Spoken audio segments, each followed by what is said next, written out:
blameless. The same old haunts aren't going to work this evening. Once inside for months on end, working around the clock, backed into a corner from COVID-19, a beer at the new place is best. The place where the same old songs aren't playing, where the atmosphere is too nice for my taste.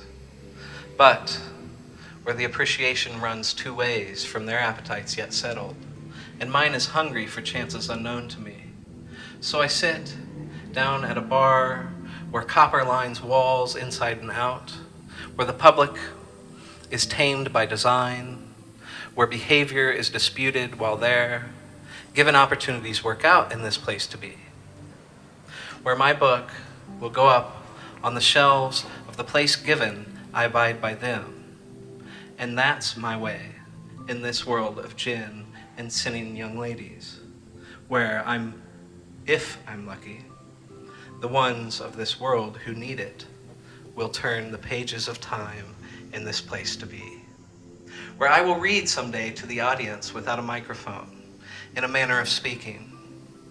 Because when reading, it's lights out in the places to be in this city by the train station. And Kat Ryan is there in this place to be, but she doesn't even know it yet. And it's a mental mind-bending way that has you going this way from here to there, and me as well, in this place to be by the tracks headed through ecstasy. Oh man, that beer tasted so good. Just sitting there at the bar with her and a brood. My bartender is a friend, and I shouldn't laugh at her professional manner, but damn it if she isn't that way sometimes, and me also. She's an artist. She hates it, being referred to as such, but by God, Felicia, own it. That's what I say. So shit, be one. It's that easy. Well, it isn't.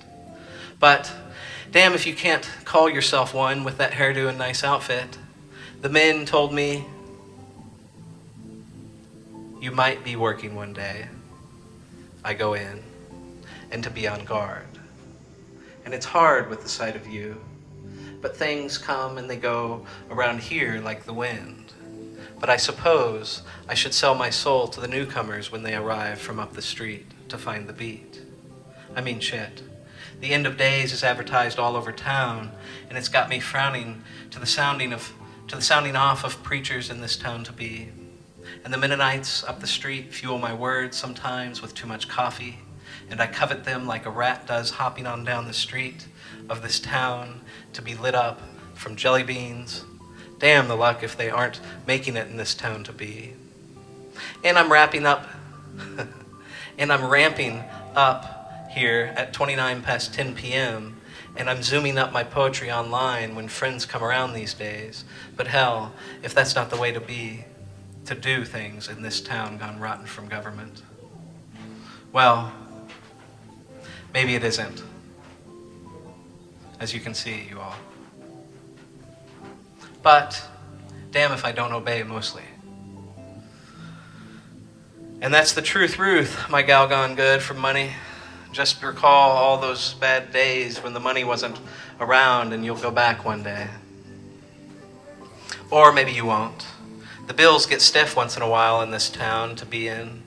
I mean stiff like dying. And I'm crying to the sound of them all in these days gone sour from gin. The acid from days goes bye-bye, from too much of it in the pockets. Where else? It's the other way, down the sockets of men, in bars, to cars, outside, from too much wind in the airs of the places to be. Thank you. That was rough, but... okay, so the next one you all, Axelrod and the Wobbly Wheel. Thank you. Thank you both, by the way. Deanna and Sophia. Thank you, each. So, that's the title of this one, you all. There was once a family of 4 wheels and 1 spare tire. Attached to one was the axle-rod of ages. In the family of ages was an ageless wonder boy. His name is Damon. Now, once he got going fast enough, the axle-rod would slip into place, but he never could. So he thought about it all the time. How could he fit his wheel to her axle? And he thought, well, his wheel became wobbly once in a while due to bad pressures, so he filled it up with the air of centuries to make the axle fit into it. But sometimes, when he gets to thinking too much, accidents occur on the byways and highways of yesterday's accidents. And now, the wheel speaks to his pressures in the daytimes and in the nights, and is true to hers. She isn't lonely anymore now that he has reassured her of his accidental sideways glances. But boys will be boys and girls too. So they get blue together every now and then together. And through his eyes, they are reassured together. Thank you all. The next poem I would like to read is titled A Summer Breeze. A Summer Breeze. I wouldn't even know where to start with it in terms of what it means or yeah, okay. But I heard a snap back there, so I'm going to go ahead and read it. A summer breeze, you all. In the Auburn sunset. Auburn, I see you. Golden locks flowing, all dangling still yet flowing, cascading to effortless winds, suntanned and bleached, but barely, hand in hand, down sandy beaches, with swimsuits on, virgin drinks in hands, seagulls as we stand, hand in hand, as we sit in front of it all. We walk a little further, out into the light approaching darkness, with wet feet warmed by beach waters underfoot. Graininess, the crustiness wiped off, once dried to our calves and thighs, knee-high, wrestling in the sands of times. A gentle kiss in the Auburn of days. Our towels dusted off, the tides by our sides, the ocean's tides. It goes on. A dream yet undreamed, a story yet unwritten. A little boy is smitten with wealth on the insides. Me, that is. Because your bright and golden flowing hair is enough to get him there. And perhaps the silver of my wisdom is but a dream to you, both. A comfort underfoot, or merely a bottle cap to cut you with, or an aluminum can shining on the ugly beaches of yesterdays. But the reality is, my giddiness of heart is enough to elevate your dress in the daytimes. A simple summer breeze depleting just after my glimpses upon your sultry thighs, the depth of a poem to be bottled up, seawater on seawater, and sent into your sea, her ocean, deeper than a man's. Thank you all.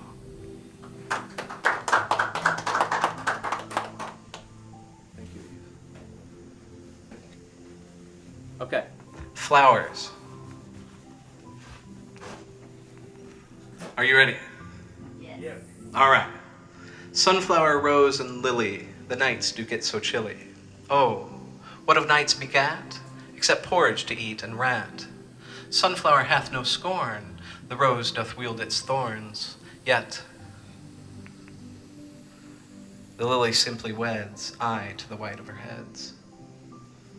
My piercing eyes doth greet from smoking cigarettes in this heat, and for a moment I concede her beauty in victory.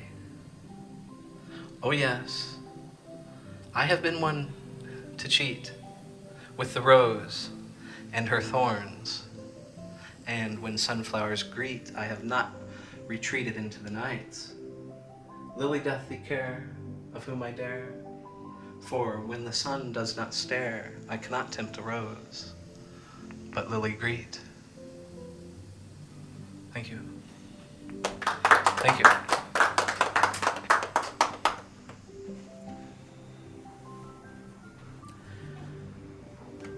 And hold tight for the last one, you all, if you would.